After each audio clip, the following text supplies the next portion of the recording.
बहुत समय पहले एक साहूकार के 7 बेटे, 7 बहुएं और एक बेटी थी। एक दिन कार्तिक की अष्टमी के दिन दिवाली से कुछ पहले 7 बहुएं अपनी ननद के साथ जंगल में मिट्टी खोदने गईं। ननद से गलती से स्याहू सेई के बच्चे को मार दिया गया। इस पर स्याहू माता ने ननद से कहा कि वो उसकी कोख बांध देगी।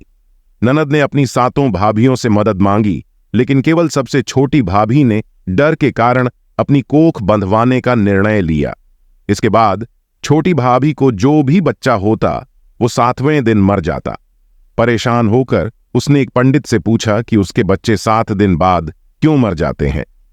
पंडित ने बताया कि उसे सुरही गाय की पूजा करनी चाहिए, क्योंकि सुरही गाय स्याहू माता की बहन है। यदि वो सुरही गाय की सेवा करेगी तो उसकी कोख खुल सकती है।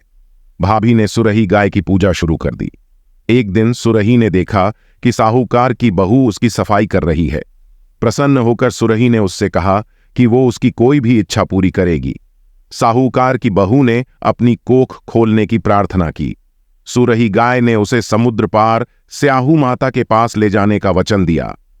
रास्ते में एक पेड़ के नीचे गरुड़ पंखनी का बच्चा था, जिसे सांप मारने की कोशिश कर रहा था।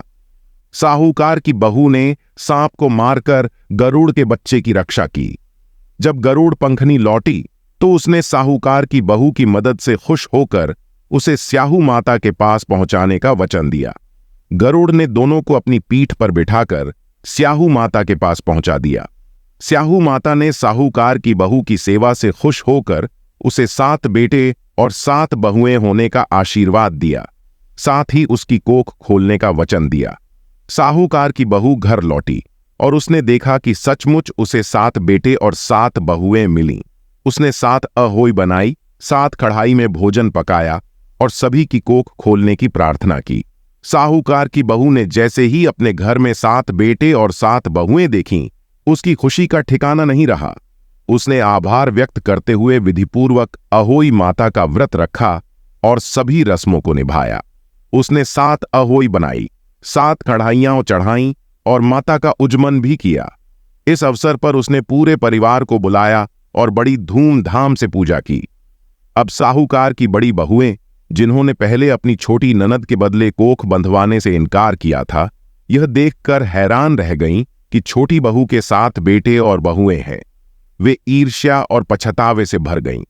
उन्होंने सोचा कि यदि उन्होंने उस समय छोटी बहू की मदद की होती तो आज उनके भी इतने संतानें होतीं।